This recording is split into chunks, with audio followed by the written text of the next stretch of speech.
Okay, so thanks very much, Rachel, for the invite, and good afternoon to everybody. As you have just heard from Rachel, I'm going to be talking about this topic here, and the focus is our man John Glassord, the fabulously wealthy Glasgow tobacco lord. This is the picture image you've got on the top right there is from a marriage portrait in 1752, painted before he was to marry his second wife, Anne Nisbet. And the other thing on the title screen here is a map that I turned up, or map, yeah, hand-drawn map that I turned up in the Glasgow University archives a little while back while I was working on the Glassord file. We're in. It's not wanting to change. There we go. The area we're working in is in the parish of Baldernick. Baldernick is a small parish to the north of Glasgow, or due north of the university. Here's Mulgai over here in the west, and this is the Dougalston estate that Glassord bought in 1767. This is the road north to Strathblane, his Mugdock Country Park, and this is essentially the parish here. And in the opposite the church, Baldernick Church here, we have this fingerboard sign, and it gives you the sense of where we are. Strathblane that way, Mulgai that way, Bardowie Loch down that way, and Torrance off to the east. And some of you might know Baldernick Church, 1795, in the middle of in the middle of the former parish. In the 17th century, the parish was doubled in size, so Baldernick Church is now quite eccentrically in the western half of the parish. Now, our man John Glassord, this is a statue of him at the Maritime Museum in Irvine, one of the tobacco lords who drove that development of Glasgow by the merchant class in the 18th century. And here's Port Glasgow with the ships all lined up. And Glassord was one of the very, very big players in tobacco. He and Spears and Cunningham shipped over half the year's tobacco between them in 1774 there, as it says. And his record was 2,000 tons. He himself shipped 2,000 tons of tobacco in 1773. Tobias Smollett, in his expedition of Humphrey Clinker, records that I moreover conversed with one Mr. Glassord, whom I take to be one of the greatest merchants in Europe. He's said to have had 25 ships with their cargoes, his own property, so he owned 25 ships, and to have traded for above £500,000 sterling a year. That's in the 1760s, 1770s. Do the sums however way you want to, but that's a lot of money. 37.5 million, according to the National Archives and other currency converter calculators, put £500,000 sterling, something like close to £100 million. He was a very, very big player. And he was a very important player in the Glasgow initiative to develop the Forth and Clyde Canal, which ultimately failed, and the Edinburgh initiative won the day. But important, the point of showing you this is that the initial plans, this is John Smeaton's 1764 proposal for the route of the Forth and Clyde Canal, published in 1767 in the Scots magazine.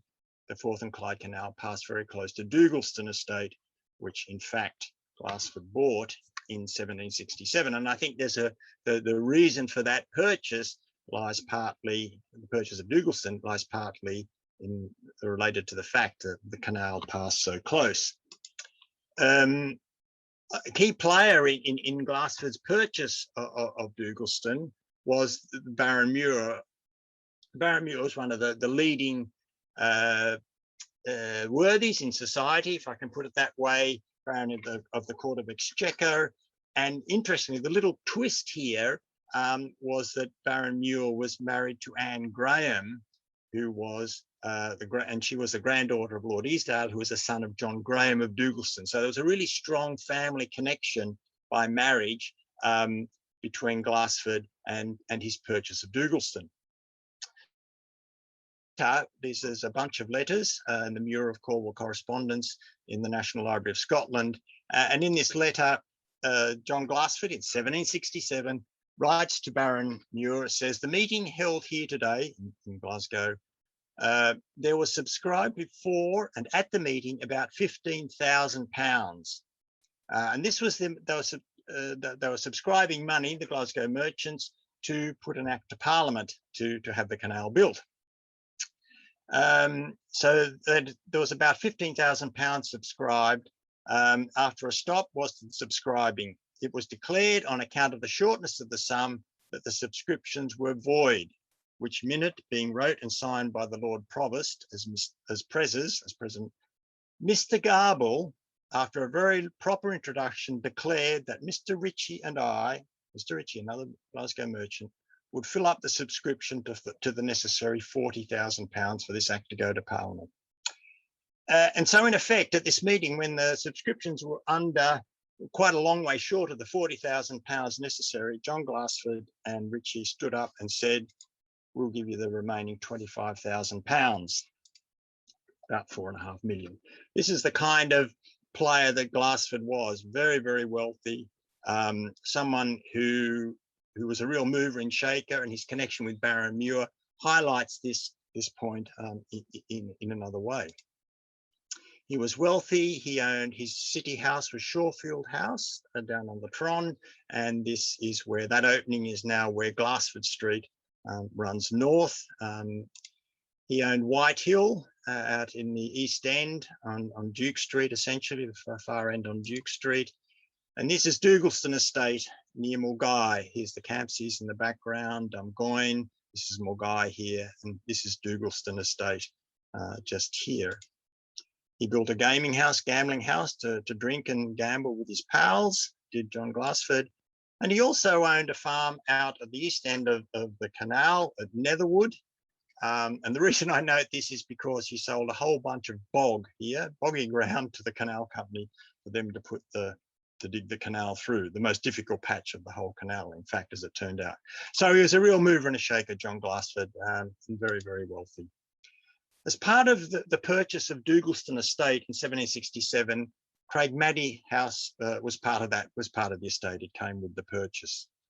Now, Craig Maddie House is on the north side of Mulgai. Here's the A81 that runs from Mulgai down here, off to Strathblane. And this is the Muir, Craig Maddie Muir, that lies between the Baldernick side and Strathblane, the Blaine Valley. And in another, and one of the important parts about of Baldernick in this area is mining. So there was a very, very strong presence of coal mining, limestone mining, lime burning, and so on. And this is the famous Baldernick Lynn Caves, but it's not a cave, it's actually a mine for limestone, and that is just there. I won't say anything more about that really, but this is a very spectacular setting that some of you might know about. Now, in the same pile of Dougalston documents in the archive, there's a statement that Craig Maddie, the house Craig Maddie and its grounds, bounded by the road leading from Glasgow to Strathblane, the road you know, on the west, by the present line of Baldernick Parish Coal Road on the south. So this road here, it runs along here, off Strathblane Road here, is the so-called Parish Coal Road. And the next shot I'll show you is we zoom in on this part of the map here. Yeah. So we've passed Baldernick Lynn, or I think the Lynn is, there's the Lynn there with its limestone mine. Here's the Baldernick Parish Coal Road. And that road is called the Coal Road because the main source of the coal was this locality here. And this is called Bankier. And you can see when you zoom in, this is a mid-19th century map. Old pit, coal and limestone, old pit, coal and limestone, old pit, coal and limestone. This was a really, really important coal mining area. And in fact, there are further mines up here and old lime kilns, you can see. But Bankier is our focus now. Now, in another document in this same file in the university archives is this document, which is called Mr. Barry's Plan of Survey of Craig Maddie Muir, 1775. And when I opened up this document, I took this document out of the pile, out of the bundle, and very, very old, dry paper, very crinkly, creased and so on. And when I opened it out, this is what I found.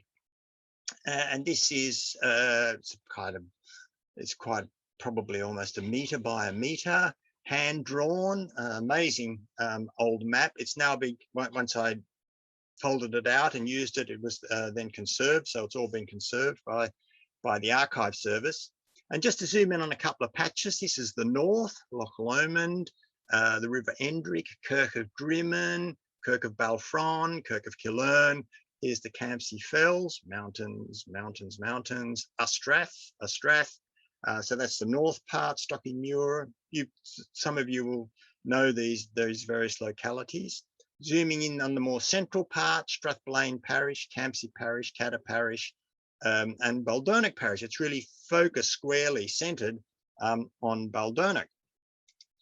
And here we are zooming in further. We've got Baldernick Parish written across here, and Down Farm, Bog Hall, etc., various Baldernick Kirk, and so on, and various properties.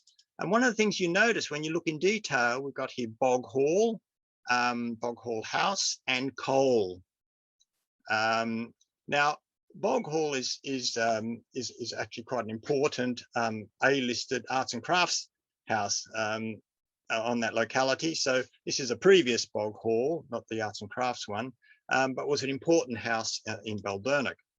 And this Google Earth view here shows the locality. Here's Bog Hall here, here's Baldernick Kirk here. Very fortunately, Google put a starburst right on our conservatory. That's a conservatory, our conservatory there, which has caught the sun. The road to Mulgai off there. Focus in on this field here, and this is just a little bit of work that I've been doing, kind of in parallel to understanding the local history of Baldernick. We're focusing in on this field, and we've done a magnetic survey. I did this a few years ago now with Richard Jones from archaeology. And what we find is when you do a magnetic survey, you find this magnetic signature of a whole bunch of lime kilns. So this was a coal and limestone mine here, and there was another coal and limestone mine here, and Bog Hall House is just here at the bottom. And in fact, on Google Earth, you can see when you can increase the color and the contrast, you can actually see the lime kilns there, these red circular patches. Anyway, so there's Bog Hall House and Coal. We've also got Blair Skaith, which is a name still used in the parish, Lime. And here in Bankier, we've got the Bankier feud to Mrs. Bruce. Mrs. Bruce was had leased it, Coal and Lime in Bankier. And here's Craig Maddie. And here are several, here's the Baldernick Coal Road running across here, this dotted line down into Bankier. And here are several tracks crossing the Muir, Craig Maddie Moor. Now, this is the whole point of this talk, and I'm sorry for the long introduction, but you kind of need to know that background. David, there's a dispute, and basically John Glassord wanted to stop these people walking across his ground. So this is Craig Maddie, this is a part of the grounds of Craig Maddie, and here are several tracks running up from the Strathblane side to the Coal Road running across here and down to Bankier. So there's an inquiry into this, and David Goulet, Esquire of Kipdarach, produced and gave into the meeting a report signed by him and Richard Allen of Bardowie on petition of John Glassord, Esquire of Dougalston, for perambulating and inspecting the roads through his lands in Craig Maddie Moor. So essentially, John Glassord wants the roads to be inspected and for them to be judged for their worthiness to be used by people crossing his ground. Now, the important point here to notice is that David Goulet of Esquire of Kipdarach, here we have the just a sample page from the quarter sessions of Stirlingshire, and the David Goulet is clearly one of the great and the good. Henry Holmes, the late famous Lord Kames, is the chair, James Campbell of Ardkinglass, etc., etc. So David Goulet is asked to report on this, and the other person asked to report is Richard Allen of Bardowie and his Bardowie Castle. So he's another he's another one of the great and the good of Baldernick Parish, asked to adjudicate on this item for John Glassord. So they gave in their report. The inspectors noted that the road leading near southward from Strathblane, and falling into a road leading from Mugdock eastward to Baldernick Coal Hues. Okay, so there's the road, there's the Parish Coal Road, there's our bank here that they're heading towards. And the other leading near southeast from Strathblane, kind of along this track, which we'll see in a minute is described. They noted those, and also falling into that said coal road, this one going southeast. And they were of the opinion, Gourlay and Allen, they were of the opinion that the said road leading southeastward might be shut up, and that the preferred road running nearly southward would answer the purpose of both roads. So this is essentially Glassord asking these two people, Gourlay and Allen, to inspect the roads and basically give a decision that that road, this southeastern one, can be shut up so the people won't actually cross his ground. And that's this one here, presumably, right? So this one running from the Kirk of Strathblane down southeastwards and falling into the Parish Coal Road, then on down onto Bank here. They're also of the opinion that the said south running road, this one, should be carried from the present gate. I couldn't really discern the writing here.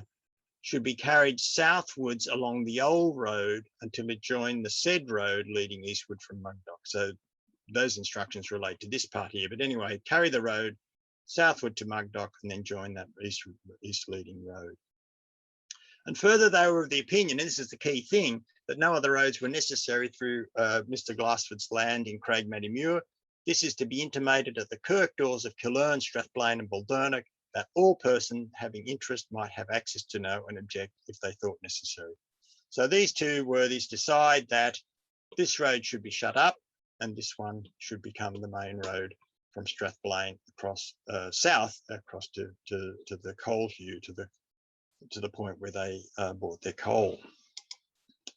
And then in response to this, I'm sorry this is long, but we need the detail. William MacKillop, notary, in names of a great many of the heritors and inhabitants of the parishes of Strathblane, Killern, Balfron, and east part of Drymen, presented and gave into petition addressed to the justices of the peace, showing that whereas they had been used to take their coal from a coal hue in Baldernick kept by one Robert Kay, and the road to the coal hue and eastward and others in the neighbourhood from Strathblane had been part of all memory of man, used to go up through the Kirkland Muir here, and on the north side of the Black Lynn, and through Craigmaddy Muir to a place called Craigmaddy, the farm there, Craigmaddy, and so on to the Hugh.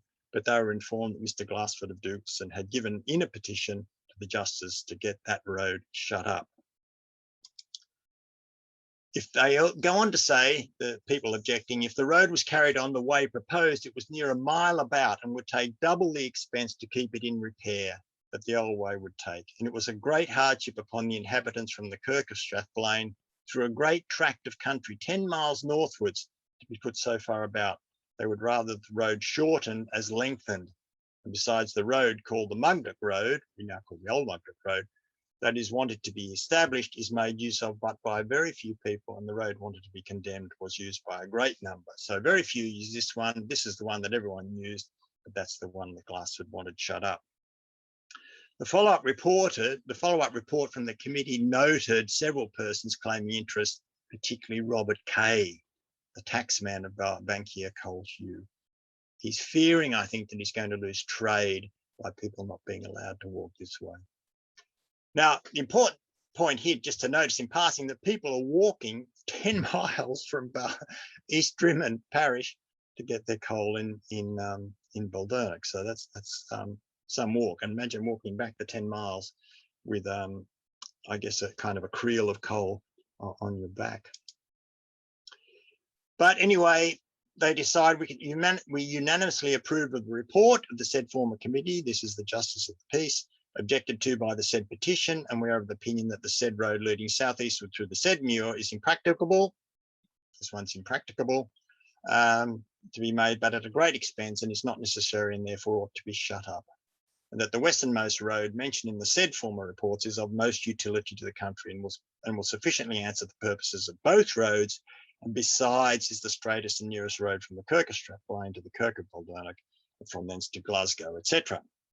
So basically, the committee accepts the findings of Kip Darragh and his the guy from Baldernick Castle, and they decide this will be the main road and this one will be closed up.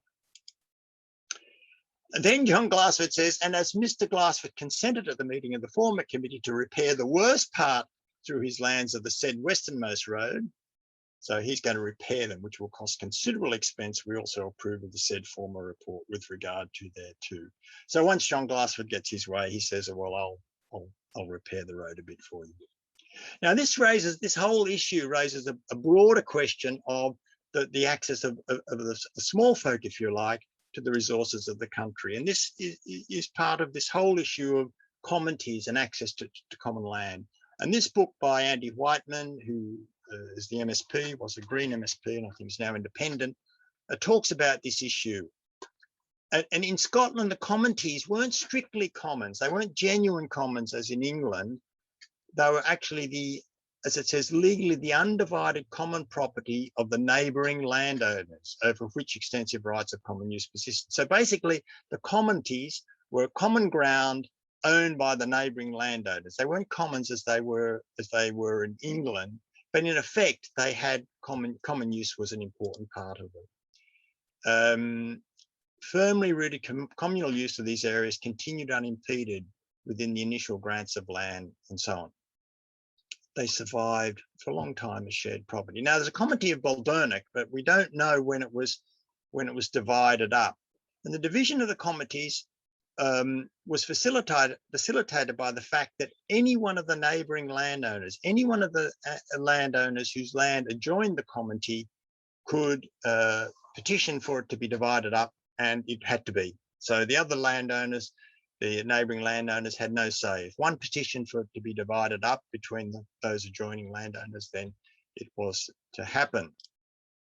And Whiteman says commonties were originally Scotland's genuine commons and satisfied the need of good household goods and services. An example we'll see in a sec. And many people believe them to be commons, genuine commons that was communally owned and provided resources for the community. Now, we don't have the information on the Baldernick commonty. Its division, it's being broken up by the neighbouring landholders, or to be given to the neighbouring landholders, is not recorded. But we do know about the commonty of Ballet. Commonty of Ballet's this area of common holding up near Drymen. There's Drymen down here, and it's the muirland up to the northeast of Drymen. And this guy, William McLaughlin of Auchentroig, petitioned in 1824, all the neighbouring landowners petitioned that the commonty be divided between the various neighbouring landholders, one of whom was Duke of Montrose. 1825, a surveyor was appointed and measured, and their proportions were decided between the various landholders, adjacent neighbouring landholders. And then in 1831, the commonty was divided. So it was about 4 square kilometres, 1.5 square miles, and I've just drawn a rough polygon that's that area on overlying the commonty. That's not the actual boundaries of the commonty, but give you a sense of the area that was involved. And here it is here, and I've zoomed in a wee bit. And when I gave this talk in Drymen a couple of years ago, just before lockdown, and a farmer stood up at the end and said, I farm Blair Fad, and this is Blair Fad here. This is the farm of Blair Fad. And one of the roads goes into the farm. You come up to the farm and turn left and go to Blair Fad. That road historically went on, and that was called the Peat Road. And so, in fact, it's kind of like the Coal Road, but this is an equivalent road to this commonty near Drymen, which was called the Peat Road. And interestingly, Fad or Fod, Blair Fad being the name of the farm, Fad or Fod means peat in the Gaelic. So in fact, we've got this kind of cute twist in this story it's about fuel, peat and coal and access to it from the Drymen area. That's quite a neat coincidence. And in both cases, the locals getting access by a long-standing, well-worn route is cut off by the actions of basically of the wealthy. As Andy Whiteman and colleagues say in other publications, these losses occurred simply because the landowners made the law, and because both they and legal profession with which they had strong kinship and commercial ties. Think of Glassford and Baron Muir, strong kinship and commercial ties, saw the public interest as represented by their own prosperity. And this is a kind of common theme, an Enlightenment theme, etc.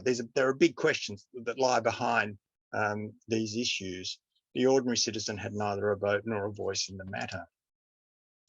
And this quote that from Andy Whiteman uses this quote from Rankin, The Law of Land Ownership in Scotland. All history shows that the tendency is for the powerful to encroach on the ancient rights of the weak. And we've seen that in the case of these two old ways, which were either closed off. In one case, it was simply closed off the Peat Road. In the other case, it was closed off and a new road was established. So the tendencies for the powerful to encroach on the ancient rights of the weak. Of course, among those we can include the poor coal getters from Drymen. So that's a quick run through John Glassord and his manipulation of roads and ways in Baldernick Parish. So thank you very much. Thank you. Thanks so much, Paul. Just before I finish, Rachel, the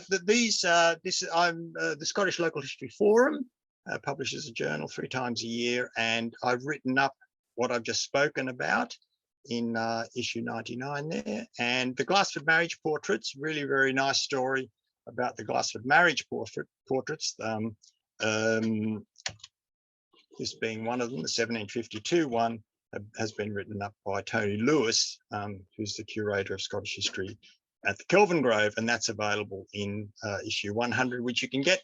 You can get those. I think we get it in the library at the university, but you can get them by back issues there. Right, I'll stop sharing now, Rachel.